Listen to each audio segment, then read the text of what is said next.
जय श्री कृष्णा, जय सिया राम। यीशु महाराज Rajasthani YouTube channel पर आप सभी का स्वागत है।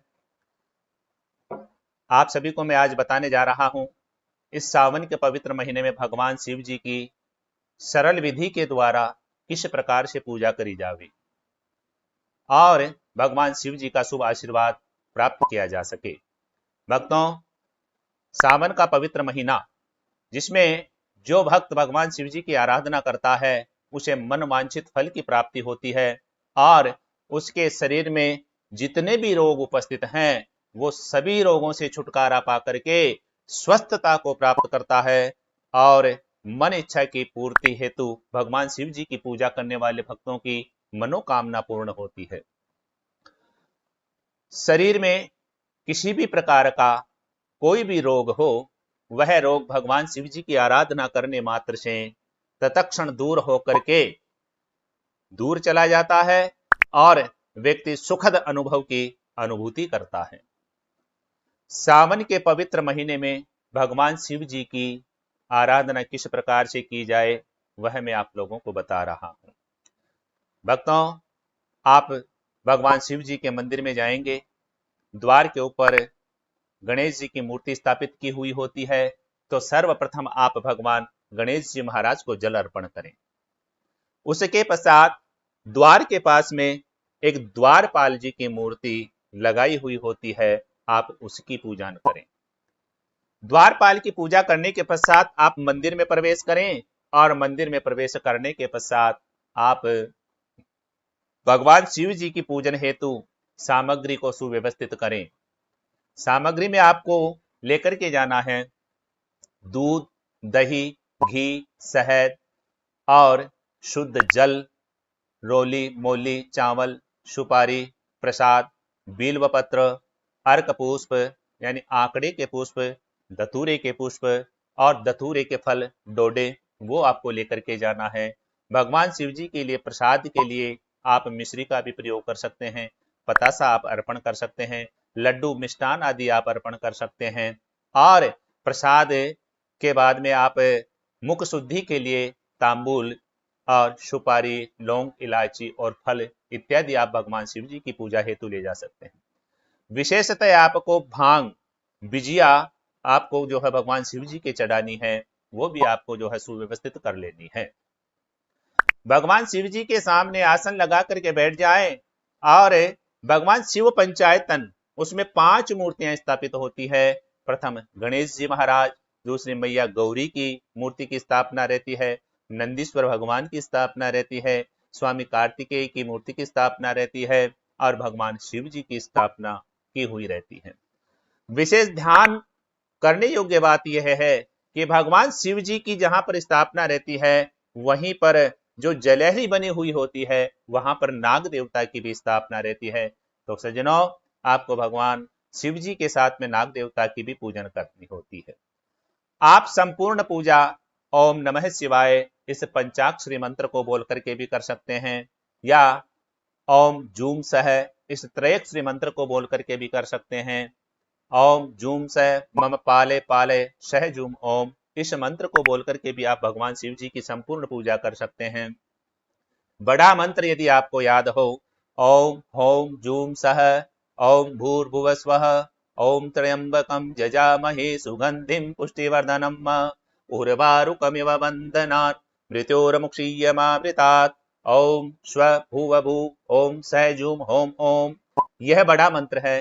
भक्तों, आप यह मंत्र बोल करके भी भगवान शिव जी की संपूर्ण पूजा कर सकते हैं। भगवान शिव जी आपकी पूजा को स्वीकार करेंगे और आपकी मनो इच्छा पूर्ति के हेतु आपको जो है शुभ आशीर्वाद प्रदान करेंगे। सर्वप्रथम आपको गणेश जी महाराज की पूजन करनी है, फिर माता पार्वती जी की पूजा करनी है, फिर नंदीश्वर भगवान की पूजा करनी है, फिर स्वामी कार्तिकेय के भगवान की पूजा करनी है और फिर आपको शिव जी की जलहरी में जो नाग देवता की स्थापना रहती है उनकी पूजन करनी है। फिर आप स्वतंत्र होकर के बैठ करके भगवान शिव जी की प्रसन्नता पूर्वक पूजन करें। सर्वप्रथम आप भगवान शिव जी को ओम नमः शिवाय बोल करके जल अर्पण करें। जल अर्पण करने के पश्चात आप दूध से स्नान कराएं, दही से स्नान कराएं, घी से स्नान कराएं, शर्करा से स्नान करवाएं, शहद से स्नान करवाएं और पंचामृत से भगवान शिव जी को जो है स्नान करवाएं।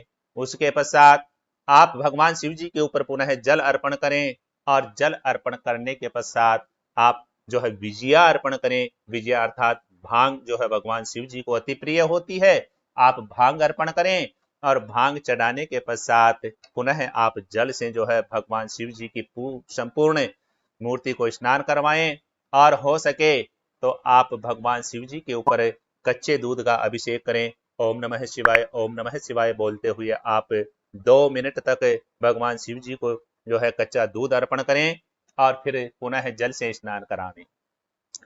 उसके पश्चात मैं आपको बता दूं, भगवान शिव जी के रोली चढ़ाना और मौली का वस्त्र चढ़ाना वर्जित होता है, इसलिए आप रोली और मौली नहीं चढ़ा करके उसकी जगह पर आप कच्चे धागे अर्थात सूत की कुकड़ी लेके जाएं और कच्चा सूता जो है भगवान को चढ़ावें और चंदन का त्रिपुंड बनावें, ओम लिखें।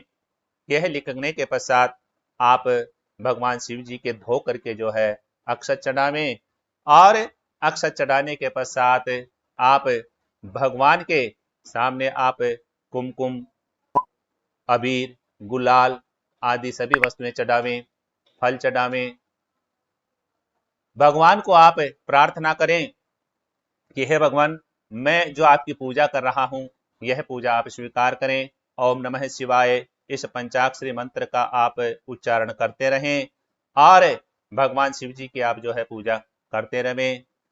धूप भगवान को दर्शन करावें, दीपक भगवान के सामने प्रज्वलित करें और बेल व पत्र भगवान को अर्पण करें। बेल व पत्र आप मंत्र से भी कर सकते हैं। मंत्र है त्रिदलम त्रिगुणाकारम त्रिनेत्रम चैत्रयायुधम त्रिजन्म पाप संघारम बिल्वपत्रम शिवार्पणम।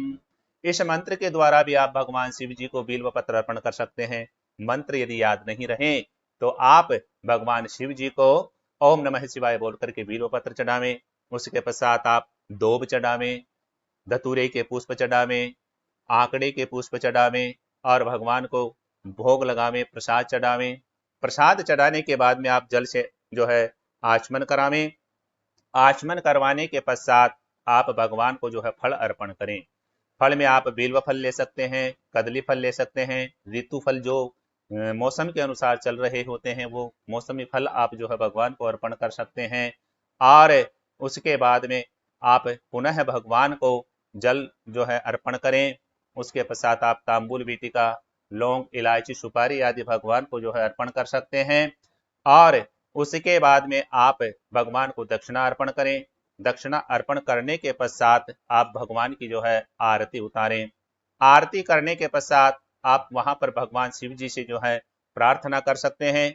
आपकी मनो इच्छा भगवान के सामने जो है आप प्रस्तुत कर सकते हैं, जिससे भगवान शिव जी प्रसन्न होकर के आपको मनोवांछित फल प्रदान करेंगे।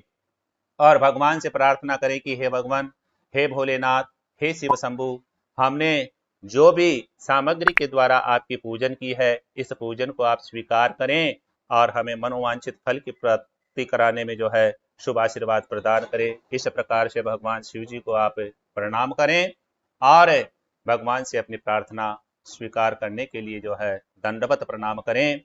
और बाद में आप जो भी मंत्र का जाप आप करना चाहें उस मंत्र का जाप आप कर सकते हैं।